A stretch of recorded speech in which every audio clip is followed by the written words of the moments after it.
வணக்கம் நண்பர்களே.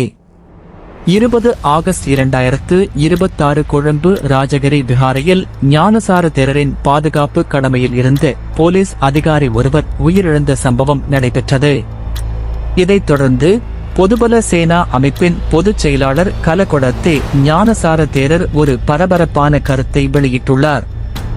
நாட்டில் தற்போதைய புலனாய்வுத்துறை விசாரணை மற்றும் தீவிரவாதம் குறித்து அவர் முன்வைத்துள்ள கடுமையான குற்றச்சாட்டுகள் என்ன? முழு விவரங்களை இந்த வீடியோவில் பார்ப்போம். நான் சத்தியமாக சொல்கிறேன், அவர்கள் என் முகத்துக்கு நேராக வந்து என்னை சந்திப்பதில்லை. இந்த இஸ்லாமிய தீவிரவாதிகளை பற்றி ஜனாதிபதியிடம் நேரடியாக எடுத்துரைக்க நான் பலமுறை வாய்ப்பு கேட்டேன். ஆனால் என்னை சந்திக்க முடியாது என்று அவர்கள் மறுத்துவிட்டார்கள். மேலும் தொடர்ந்து பேசிய அவர், தற்போதைய அரசாங்கத்திற்குள் தீவிரவாத கூறுகள் இருப்பதாக குறிப்பிட்டுள்ளார். முஸ்லிம் தீவிரவாதிகள் இஸ்லாமிய சமூகத்தில் மாத்திரமல்ல, இப்போது அவர்கள் அரசாங்கத்திற்குள்ளேயும் இருக்கிறார்கள். முன்பும் அரசாங்கத்திற்குள் தான் இருந்தார்கள், இப்போதும் இருக்கிறார்கள். இது நாம் சிரித்து கடந்து போக வேண்டிய விஷயமல்ல, மாறாக இது ஒரு பெரும் ஆபத்து.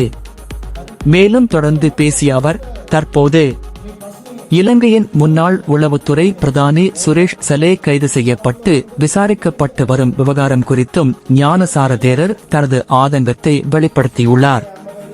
நாட்டின் சட்டத்தின்படி சுரேஷ் சலேயை ஏன் கைது செய்து விசாரித்து வருகிறார்கள் என்று தெரியவில்லை. இதை பற்றி பேசவே எனக்கு வருத்தமாக இருக்கிறது. 2019 ஈஸ்டர் குண்டுவெடிப்பை தடுக்கவும், சஹரானின் குண்டுகள் வெடிக்காமல் நம்மை காக்கவும் அந்த மனிதர் எவ்வளவு தூரம் முயற்சி எடுத்தார் என்பது நமக்கு தெரியும் என சுரேஷ் சலேவுக்கு ஆதரவாக தேரர் கருத்து தெரிவித்துள்ளார். மக்களாகிய நாம் இவ்வாறான அரசியல் மற்றும் மத ரீதியான கருத்துக்களை அணுகும் போது மிகவும் நிதானமாக செயல்பட வேண்டும். நாட்டில் மீண்டும் ஒரு இனக்கலவரமோ அல்லது தேவையற்ற குழப்பங்களோ ஏற்படாத வண்ணம் சட்டமும் பாதுகாப்பு துறையும் நடுநிலையாக செயல்பட வழிவிட வேண்டும்.